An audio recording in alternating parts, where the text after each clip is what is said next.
इस क्लास में सभी का स्वागत है। इन क्लासों के माध्यम से भारतीय नागरिक सुरक्षा संहिता 2023 के महत्वपूर्ण धाराओं को सीआरपीसी के धाराओं के साथ उपबंधों के साथ पढ़ाया जा रहा है।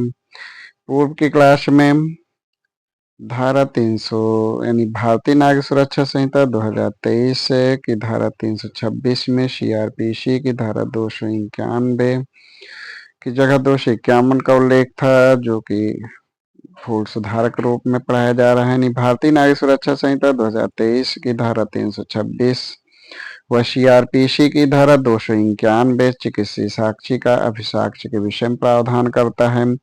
और इसी प्रकार भारतीय नागरिक सुरक्षा संहिता 2023 की धारा 327 व जो सीआरपीसी की धारा 291 का से रिलेटेड है, यानी भारतीय न्याय सुरक्षा संहिता 2023 की धारा 327 व सीआरपीसी की धारा 291 का मजिस्ट्रेट की पहचान रिपोर्ट के विषय में उपबंध करती हैं। तो पूर्व के क्लासों में सीआरपीसी की धारा 291 का की जगह 291 का उल्लेख है, जो कि सही होगा, जो कि सही रूप में सीआरपीसी की धारा 291 का होगा। तो आज भारतीय नागरिक सुरक्षा संहिता 2023 की धारा 350 के आगे की धाराओं को पढ़ाया जाएगा। 350 से आगे की धाराओं को पढ़ाया जाएगा। तो भारतीय न्याय सुरक्षा संहिता 2023 की धारा 351 व सीआरपीसी की धारा 313 अभियुक्त की परीक्षा करने की शक्ति। तो भारतीय न्याय सुरक्षा संहिता 2023 की धारा 351 अभियुक्त की परीक्षा करने की शक्ति के विषय में प्रावधान करता है।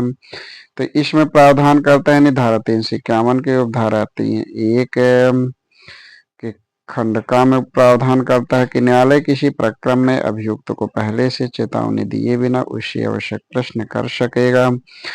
धारा 351 के उपधारा 2 में है कि अभियुक्त की परीक्षा करने में उसे कोई शपथ नहीं दिलाया जाएगा। उपधारा 3 में है कि अभियुक्त का उत्तर देने से इंकार करने या उसके मिथ्या उत्तर देने से दंडनीय न हो जाएगा। भारतीय नागरिक सुरक्षा संहिता 2023 की धारा 352 व सीआरपीसी की धारा 314 मौखिक बहस और बहस का ज्ञापन। तो भारतीय नागरिक सुरक्षा संहिता 2023 की धारा 352 मौखिक बहस और बहस के ज्ञापन के विषय में प्रावधान करता है। तो भारतीय नागरिक सुरक्षा संहिता 2023 की धारा 352 के उपधारा 1 में है कि कार्यवाही का कोई पक्षकार अपने साक्ष्य की समाप्ति के पश्चात यथाशास्त्र शीघ्र संक्षिप्त मौखिक बहस कर सकेगा। भारतीय नागरिक सुरक्षा संहिता 2023 की धारा 353 व सीआरपीसी की धारा 315 अभियुक्त का सक्षम साक्षी होना। तो भारतीय नागरिक सुरक्षा संहिता 2023 की धारा 353 अभियुक्त का सक्षम साक्षी होने के विषय में प्रावधान करता है। तो भारतीय नागरिक सुरक्षा संहिता 2023 की धारा 353 की उपधारा 1 में प्रावधान करता है कि अपने विरुद्ध या उसी विचारण में उसके साथ आरोपित किसी व्यक्ति के विरुद्ध लगाए गए आरोपों को न साबित करने के लिए शपथ पर साक्ष्य दे सकेगा। इसके परंतु के खंडका में है कि वह स्वयं अपने लिखित प्रार्थना के बिना साक्षी के रूप में नहीं बुलाया जाएगा। भारतीय नागरिक सुरक्षा संहिता 2023 की धारा 354 व सीआरपीसी की धारा 316 प्रकटन उत्प्रेरित करने के लिए किसी प्रभाव का काम में नहीं लाया जाएगा। तो भारतीय नागरिक सुरक्षा संहिता 2023 की धारा 354 प्रकटन उत्प्रेरित करने के लिए किसी प्रभाव का काम में नहीं लाया जाएगा, इस विषय में प्रावधान करता है। भारतीय नागरिक सुरक्षा संहिता 2023 की धारा 355 व सीआरपीसी की धारा 317 कुछ मामलों में अभियुक्त की अनुपस्थिति में जांच और विचारण किए जाने के लिए उपबंध। तो भारतीय नागरिक सुरक्षा संहिता 2023 की धारा 355 कुछ मामलों में अभियुक्त की अनुपस्थिति में जांच और विचारण किए जाने के उपबंध के विषय में प्रावधान करता है। तो इसकी उपधारा यानी धारा 355 के उपधारा 1 में प्रावधान है, यानी 1 के अनुसार कि जांच या विचारण के किसी प्रक्रम में न्यायाधीश का समाधान हो जाता है कि न्याय हित में अभियुक्त की उपस्थिति में आवश्यक नहीं है या अभियुक्त न्यायालय की कार्यवाही में बार बार विघ्न डालता है, तो अभियुक्त की अनुपस्थिति में जांच और विचार किए जाने के उपबंध किया जा सकेगा। धारा भारतीय नागरिक सुरक्षा संहिता 2023 की धारा 356, यह सीआरपीसी में नहीं था। तो भारतीय नागरिक सुरक्षा संहिता 2023 की धारा 356 उद्घोषित अपराधी की अनुपस्थिति में जांच विचारण या निर्णय। तो भारतीय न्याय सुरक्षा संहिता 2023 की धारा 356 उद्घोषित अपराधी की अनुपस्थिति में जांच विचारण या निर्णय किए जाने का बंद किया गया है। तो इसकी उपधारा 1 की परंतु में है कि न्यायालय आरोप की विरचना की तारीख से 90 दिन की समाप्ति तक विचारण प्रारंभ नहीं करेगा। उपधारा 2 में है कि न्यायालय निम्न का अनुपालन करेगा, यानी कम से कम 30 दिन के अंतराल पर लगातार 2 गिरफ्तारी वारंट जारी करेगा। उद्घोषित अपराधी से विचारण के लिए प्रकाशन की तारीख से 30 दिन के भीतर प्रस्तुत होने में असफल होने पर उसकी अनुपस्थिति में विचारण किए जाने की सूचना राष्ट्रीय दैनिक समाचार पत्र में प्रकाशन होना, उसके नातेदार या मित्र को सूचना देना, उसके गृह या वासस्थान में सूचना चिपकाना, तो आदि इस प्रकार का उपबंध किया गया है। इसके उपधारा 7 में है कि इस धारा के अधीन किए गए निर्णय के विरुद्ध कोई अपील तब तक नहीं होगी जब तक उद्घोषित अपराधी स्वयं को अपील न्यायालय के समक्ष उपस्थित नहीं कर देता। इसके परंतु में है कि दोष सिद्धि के विरुद्ध कोई अपील निर्णय की तारीख से 3 वर्ष के अवसान बाद नहीं होगी। भारतीय नागरिक सुरक्षा संहिता 2023 की धारा 357 व सीआरपीसी की धारा 318 प्रक्रिया जहां अभियुक्त कार्यवाहियों को नहीं समझता। तो भारतीय नागरिक सुरक्षा संहिता 2023 की धारा 357 प्रक्रिया जहां अभियुक्त कार्यवाहियों को नहीं समझता इस विषय में प्रावधान करता है। तो भारतीय नागरिक सुरक्षा संहिता 2023 की धारा 357 में प्रावधान किया गया है कि अभियुक्त विकृत व्यक्ति नहीं होने पर भी ऐसा है कि उसे कार्यवाही नहीं समझाई जा सकती। न्यायालय जांच या विचारण के लिए अग्रसर हो सकेगा।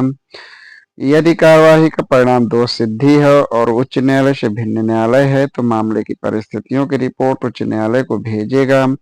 उच्च न्यायालय उस पर ऐसा आदेश देगा जैसा ठीक समझे। भारतीय नागरिक सुरक्षा संहिता 2023 की धारा 358 व सीआरपीसी की धारा 319 अपराध के दोषी प्रतीत होने वाले अन्य व्यक्तियों के विरुद्ध कार्यवाही करने की शक्ति। तो भारतीय नागरिक सुरक्षा संहिता 2023 की धारा 358 अपराध के दोषी प्रतीत होने वाले अन्य व्यक्तियों के विरुद्ध कार्यवाही करने की शक्ति के विषय में प्रावधान करता है। तो धारा 358 के धारा 1 में प्रावधान करता है कि जांच या विचारण के दौरान और साक्ष्य से प्रतीत होने पर भारतीय नागरिक सुरक्षा संहिता 2023 की धारा 359 व सीआरपीसी की धारा 320 अपराधों का शमन। तो भारतीय नागरिक सुरक्षा संहिता 2023 की धारा 359 अपराधों के शमन के विषय में प्रावधान करता है। तो इसकी उपधारा 1 में प्रावधान करता है कि भारतीय न्याय संहिता के दिए गए धाराएं शमनीय अपराध हैं। तो ऐसे धाराएं हैं 84 धारा 84, 115 की उपधारा 2, 122 की उपधारा 1, 122 की उपधारा 2, 126 की उपधारा 2, 127 की उपधारा 2 से 127 की उपधारा 4, 127 की उपधारा 6, धारा 131, धारा 133, धारा 136, धारा 302, धारा 303 की उपधारा 2, धारा 314, धारा 316 की उपधारा 3, धारा 317 की उपधारा 2, धारा 317 की उपधारा 5, 318 की उपधारा 2, 319 की उपधारा 2, 320, धारा 321, धारा 322, धारा 323, धारा 324 की उपधारा 2, धारा 324 की उपधारा 4, धारा 325, धारा 326 की खंड क, धारा 329 की उपधारा 3, 329 की उपधारा 4, 332 की खंड ग, 345 की उपधारा 3, 347 की उपधारा 1, 349 की उपधारा 349, धारा 351 की उपधारा 2, 351 की उपधारा 3, 352, 354, 356 की उपधारा 2, 356 की उपधारा 3, 356 की उपधारा 4 और धारा 357। ये धाराएं शमनीय अपराध हैं। इसकी धारा 359 की धारा 2 में है कि न्यायालय की अनुज्ञा से शमनीय अपराध है। तो न्यायालय की अनुज्ञा से शमनीय अपराध है 79, 82 की धारा 1, 88, 117 की धारा 2, 125 का खंड क, 125 का खंड ख, धारा 135, धारा 306, धारा 316 की धारा 2, धारा 316 की धारा 4, धारा 318 की धारा 3, धारा 318 की धारा 4, धारा 356 की धारा 2 ये न्यायालय की अनुज्ञा से शमनीय अपराध है। धारा 359 की धारा 4 के खंडका में है कि बालक या विकृत व्यक्ति की ओर से संधा करने के लिए सक्षम कोई व्यक्ति न्यायालय की अनुमति से ऐसे अपराध का शमन कर सकेगा। इस खंड धारा 4 के खंड ख में है कि यदि व्यक्ति मर गया है तो उसके विधिक प्रतिनिधि न्यायालय की सम्मति से ऐसे अपराध का शमन कर सकेगा। धारा 359 की धारा 5 में है कि अभियुक्त का विचारणा सुपुर्द कर दिए जाने या दोष सिद्ध किए जाने और अपील लंबित होने पर अपराध का शमन उस न्यायालय की इजाजत के बिना नहीं किया जाएगा जिसे वह सुपुर्द किया गया है, जिसके समक्ष अपील सुनी जानी है। धारा 359 की धारा 8 में है कि इस धारा के अधीन अपराध के शमन का प्रभाव उस व्यक्ति का दोष मुक्ति होगा। भारतीय नागरिक सुरक्षा संहिता 2023 की धारा 360 और सीआरपीसी की धारा 321 अभियोजन को वापस लेना। तो भारतीय नागरिक सुरक्षा संहिता 2023 की धारा 360 अभियोजन को वापस लेना के विषय में प्रावधान करता है। तो इसमें प्रावधान है कि किसी मामले का भार साधक कोई लोक अभियोजक या सहायक लोक अभियोजक निर्णय सुनाए जाने के पूर्व किसी समय न्यायालय की सम्मति से वापस ले सकेगा और ऐसे वापस लिए जाने पर इसके खंडका में है कि आरोप विरचित करने से पहले किया जाता है तो अभियुक्त उन्मोचित होगा और आरोप विरचित करने के पक्ष इस संहिता द्वारा कोई आरोप अपेक्षित नहीं है तब किया जाता है। यानी आरोप विरचित करने के पश्चात और जब आरोप अपेक्षित नहीं है तब किया जाता है तो अभियुक्त को दोष मुक्त कर दिया जाएगा। भारतीय नागरिक सुरक्षा संहिता 2023 की धारा 361 व सीआरपीसी की धारा 322 जिन मामलों का निपटारा मजिस्ट्रेट नहीं कर सकता उनमें प्रक्रिया। तो भारतीय नागरिक सुरक्षा संहिता 2023 की धारा 361 जिन मामलों का निपटारा मजिस्ट्रेट नहीं कर सकता उनमें प्रक्रिया के विषय में प्रावधान करता है। तो इसमें प्रावधान करता है कि कार्यवाहियों को रोक देगा और मामले की संक्षिप्त रिपोर्ट सहित मुख्य न्यायिक मजिस्ट्रेट को या अधिकारिता रखने वाले अन्य मजिस्ट्रेट को जिसे मुख्य न्यायिक मजिस्ट्रेट निर्दिष्ट करे भेज देगा।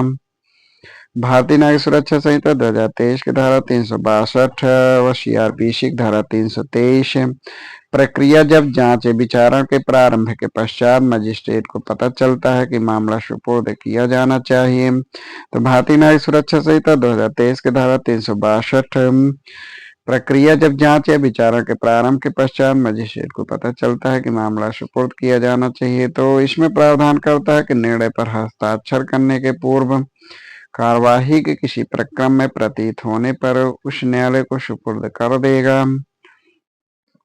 यानी निर्णय पर हस्ताक्षर करने से पूर्व और कार्यवाही के किसी प्रक्रम में उस न्यायालय को सुपुर्द कर देगा। भारतीय नागरिक सुरक्षा संहिता 2023 की धारा 363 व सीआरपीसी की धारा 324 सिक्के स्टाम्प विधि या संपत्ति के विरुद्ध अपराधों के लिए पूर्व में दोष सिद्ध व्यक्तियों का विचारण।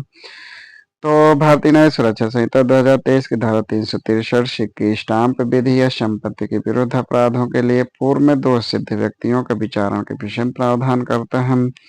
तो इसमें प्रावधान इन उपधारा 1 में उपधारा 1 के अनुसार तो उपधारा 1 के अनुसार यदि कोई व्यक्ति भी भारतीय न्याय संहिता के अध्याय 10 या 17 के अधीन 3 वर्ष या अधिक के कारावास के अपराध के लिए दोष सिद्ध किया गया हो और उन अध्यायों के अधीन 3 वर्ष या अधिक के कारावास के अपराध के लिए पुनः अभियुक्त है तो विचारण के लिए मुख्य न्यायिक मजिस्ट्रेट को भेजा जाएगा या सेशन न्यायालय को सुपुर्द किया जाएगा। इसमें सिवाय जब वह विचारण करने के लिए सक्षम है पर्याप्त दंडादेश दे सकता है। भारतीय न्यायिक सुरक्षा संहिता 2023 की धारा 364 व सीआरपीसी की धारा 325 प्रक्रिया जब मजिस्ट्रेट पर्याप्त कठोर दंड का आदेश नहीं दे सकता तो भारतीय न्यायिक सुरक्षा संहिता 2023 की धारा 364 प्रक्रिया जब मजिस्ट्रेट पर्याप्त कठोर दंड का आदेश नहीं दे सकता तो इसकी उपधारा 1 में है कि अपनी राय अभिलिखित कर सकेगा और कार्यवाहियों तथा अभियुक्त को मुख्य न्यायिक मजिस्ट्रेट को भेज सकेगा। तो इसकी उपधारा 1 में है कि यदि मजिस्ट्रेट पर्याप्त कठोर दंड का आदेश नहीं दे सकता तो वह अभियुक्त कार्यवाहियों और अभियुक्त को मुख्य न्यायिक मजिस्ट्रेट को भेज सकेगा। भारतीय न्याय सुरक्षा संहिता 2023 की धारा 365 व सीआरपीसी की धारा 326 भागता है एक मजिस्ट्रेट द्वारा और भागता दूसरे मजिस्ट्रेट द्वारा अभिलिखित साक्ष्य पर दोष सिद्धि या सुपुर्दगी। तो भारतीय न्यायिक सुरक्षा संहिता 2023 की धारा 365 भागता है एक मजिस्ट्रेट द्वारा और भागता है दूसरे मजिस्ट्रेट द्वारा अभिलिखित साक्ष्य पर दोष सिद्धि या सुपुर्दगी के विषय में प्रावधान करता है। भारतीय नागरिक सुरक्षा संहिता 2023 के सीआरपीसी की धारा 327 न्यायालयों का खुला होना के विषय में प्रावधान करता है। तो भारतीय न्यायिक सुरक्षा संहिता 2023 की धारा 366 न्यायालयों का खुला होना। तो धारा 366 की उपधारा 1 में प्रावधान किया गया है कि वह स्थान जिसमें कोई दंड न्यायालय किसी अपराध की जांच या विचारण के प्रयोजन से बैठता है जिसमें जनता साधारणतः प्रवेश कर सकेंगे वह सुविधा पूर्वक उसमें समा सकेंगे।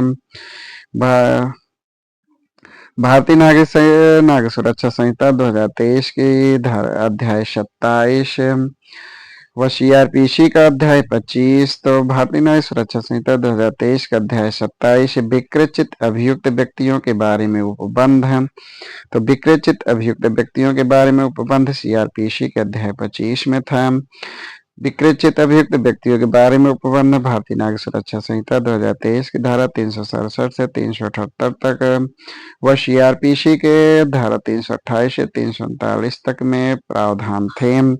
तो भारतीय नागरिक सुरक्षा संहिता 2023 की धारा 367 व सीआरपीसी की धारा 328 अभियुक्त के विकृचित व्यक्ति होने की दशा में प्रक्रिया। तो भारतीय नागरिक सुरक्षा संहिता 2023 की धारा 367 अभियुक्त के विकृचित व्यक्ति होने की दशा में प्रक्रिया के विषय में प्रावधान करता है।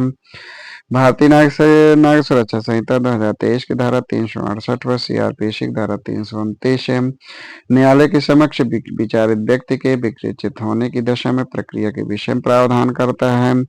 तो भारतीय न्याय सुरक्षा संहिता 2023 की धारा 368 न्यायालय के समक्ष विचारित व्यक्ति के विकृचित होने की दशा में प्रक्रिया के विषय में प्रावधान है। भारतीय न्याय सुरक्षा संहिता 2023 की धारा 369 व सीआरपीसी की धारा 330 अन्वेक्षण या विचारण के लंबित रहने तक विकृचित व्यक्ति का छोड़ा जाना। तो भारतीय नागरिक सुरक्षा संहिता 2023 की धारा 369 अन्वेक्षण या विचारण के लंबित रहने तक विकृचित व्यक्ति का छोड़ा जाना के विषय में प्रावधान करता है। भारतीय नागरिक सुरक्षा संहिता 2023 की धारा 370 व सीआरपीसी की धारा 331 जांच या विचारण को पुनः चालू करना। तो भारतीय नागरिक सुरक्षा संहिता 2023 की धारा 370 जांच या विचारण को पुनः चालू करना के विषय में प्रावधान करता है। तो इसमें प्रावधान है कि व्यक्ति के विकृचित न रहने पर किसी भी समय जांच या विचारण को पुनः चालू किया जाएगा। भारतीय न्याय सुरक्षा संहिता 2023 की धारा 372 व सीआरपीसी की धारा 333 जब यह प्रतीत हो कि अभियुक्त स्वचित रहा है। तो भारतीय नागरिक सुरक्षा संहिता 2023 की धारा 372 जब यह प्रतीत हो कि अभियुक्त स्वचित रहा है तो तब मजिस्ट्रेट आगे कार्यवाही करेगा इस विषय में प्रावधान करता है। भारतीय नागरिक सुरक्षा संहिता 2023 की धारा 373 व सीआरपीसी की धारा 334 चित्त विकृति के आधार पर दोष मुक्ति का निर्णय। तो भारतीय नागरिक सुरक्षा संहिता 2023 की धारा 373 चित्त विकृति के आधार पर दोष मुक्ति का निर्णय के विषय में प्रावधान करता है। तो इसमें प्रावधान किया गया कि इस अभिकथन पर कि वह अपराध करते समय चित्त विकृति के कारण उस कार्य का स्वरूप जानने में असमर्थ था तो इसमें प्रावधान किया गया कि इस अभिकथन की अपराध करते समय चित्त विकृति के कारण उस कार्य का स्वरूप जानने में असमर्थ था। भारतीय नागरिक सुरक्षा संहिता 2023 की धारा 374 व सीआरपीसी की धारा 335 चित्त विकृति के आधार पर दोष मुक्त किए गए व्यक्ति का सुरक्षित अभिरक्षा में निरुद्ध किया जाना। तो भारतीय नागरिक सुरक्षा संहिता 2023 की धारा 374 चित्त विकृति के आधार पर दोष मुक्त किए गए व्यक्ति का सुरक्षित अभिरक्षा में निरुद्ध किया जाना के विषय में प्रावधान करता है।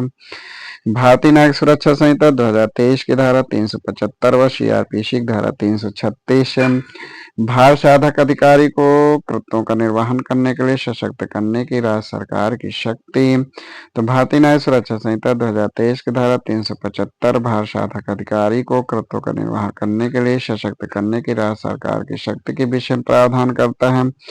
तो आज धारा 375 तक धारा 376 के आगे के धाराओं को अगली क्लास पढ़ाया जाएगा। धन्यवाद।